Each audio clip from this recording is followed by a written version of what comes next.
tell people in Sydney that you're moving the family up to Far North Queensland, not to a coastal estate in Cairns, but right up into the rainforest at Kuranda. They look at you like you've lost your mind. They warn you about the heat, the cyclones, and the stingers. If they're feeling particularly dramatic, they'll bring up the saltwater crocs or the cassowaries. But nobody warns you about the silence. And nobody warns you about the mimicry. My wife and I bought 40 acres just outside the Kuranda village. Coming from a cramped suburban block in Sydney, the sheer scale of the place felt like a dream. It was a massive, untamed slice of paradise, bounded by steep, plunging gullies that dropped down into seasonal creeks. The vegetation at the rainforest edges was so dense it looked like a solid green wall. Thick canopy trees blocked out the sun, and everywhere you looked, the sprawling, thorny tendrils of wait-a-while vine hung down like barbed wire, ready to snag your skin or your clothes if you dared to step off the cleared tracks. For the first 6 months, it was blissful, but looking back, the warning signs were there right from the start. I was just too blind, too stubborn of a city bloke to see them. It started with my youngest bloke, Leo. He was 5 at the time.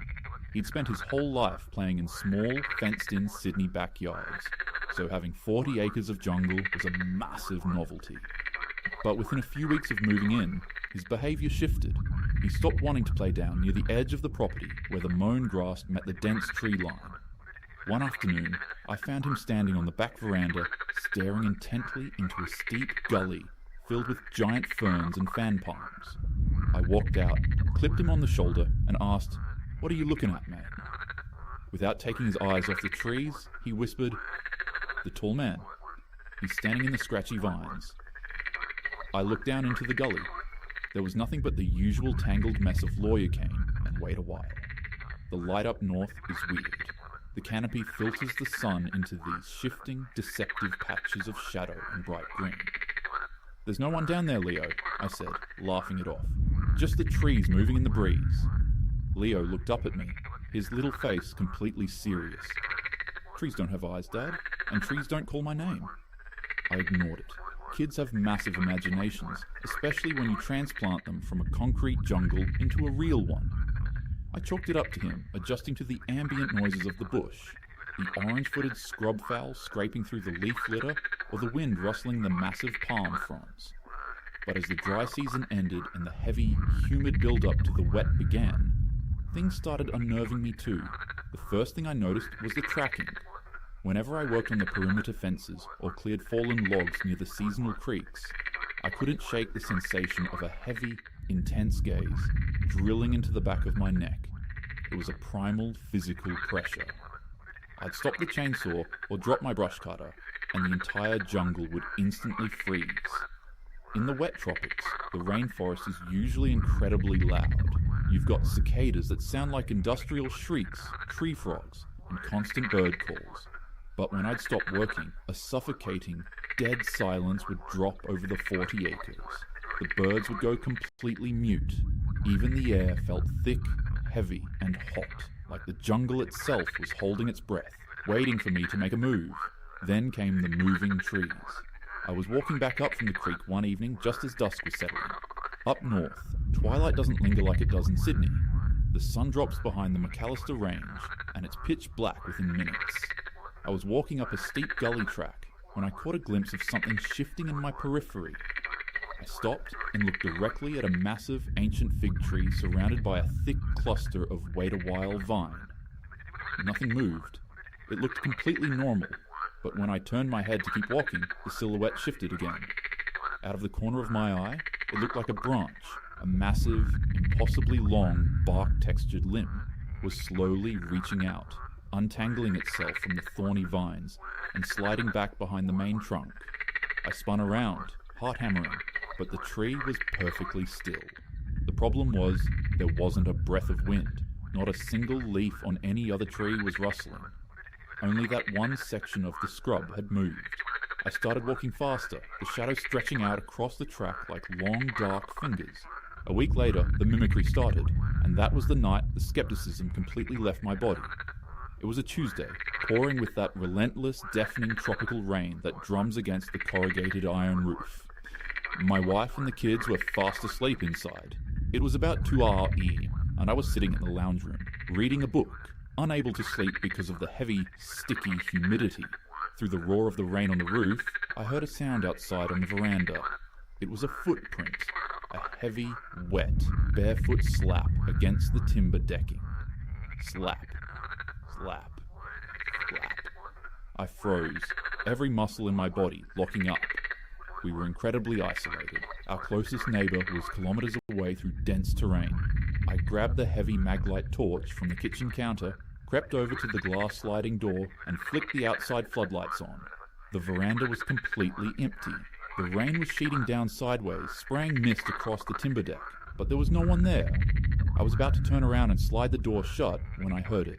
It didn't come from the veranda, it came from the absolute pitch-black edge of the rainforest, right where the steep gully began.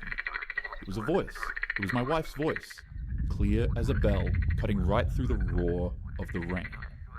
"Hey, can you come down here for a second? I've dropped my keys." A cold wave of pure, unadulterated terror washed over me. My skin broke out in goosebumps, despite the oppressive tropical heat. I slowly turned my head and looked back down the hallway toward our bedroom. The door was cracked open. I could see the silhouette of my wife, fast asleep in our bed, her rhythmic breathing perfectly audible over the baby monitor on the kitchen bench. She was inside. She was asleep. I looked back, out into the black abyss of the jungle. The voice came again. Same pitch, same cadence, same exact inflection. But this time, it was slightly off. The pacing was wrong. It sounded flat, mechanical, like an audio tape being played back by something that didn't understand the meaning of the words it was uttering. "Hey, can you come down here for a second?" I gripped the maglite so hard my knuckles turned white. I raised the beam, shining the powerful light past the grass, directly into the dense wall of the rainforest edge. The light cut through the rain and illuminated the thick canopy, and that's when I saw it. Standing right at the edge of the gully, completely intertwined with a massive patch of wait-a-while vine, was a shape. It was impossibly tall, at least 8 or 9 feet, and its torso was completely disguised. The skin looked exactly like the mottled, mossy bark of a grey gum tree, and long, thin, vine-like appendages were wrapped around the surrounding trees, blending seamlessly into the foliage. If it had stayed still, I never would have spotted it. But as the torchlight hit its head, the thing moved. It didn't have a human face. It had a long, angular, distorted head that shifted and rippled, trying to configure itself into a shape that made sense. But the eyes were wide, unblinking, and glowing with a faint, sickly bioluminescent green, catching the reflection of my torch. The moment it realized the light was on it, the mimicry stopped. It didn't scream, and it didn't run.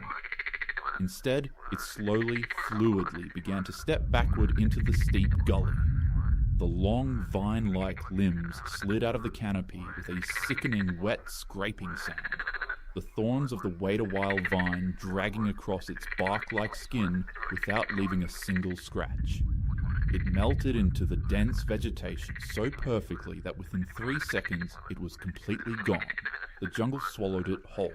I slammed the sliding door shut, locked every single window in the house, and sat on the living room floor with my back against the wall until the sun finally broke through the canopy at 6 p.m.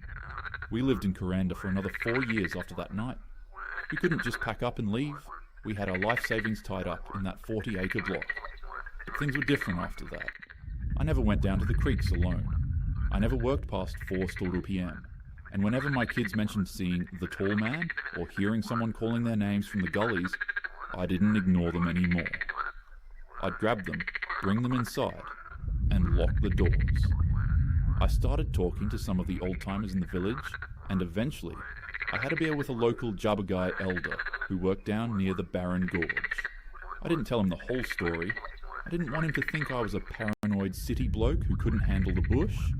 I just asked him generally about the old stories of the rainforest. He took a sip of his beer, looked out at the misty mountains, and told me about the dubus and the ancient spirits that have inhabited the wet tropics for over 40,000 years. He told me that the rainforest up here isn't like the bush down south. It's an ancient, living, breathing organism. It's got its own intelligence, its own law, and its own protectors. He said there are things out there in the deep valleys that can take the shape of the trees, things that can steal the sounds of the people you love to draw you away from the safety of the clearing and into the dark scrub.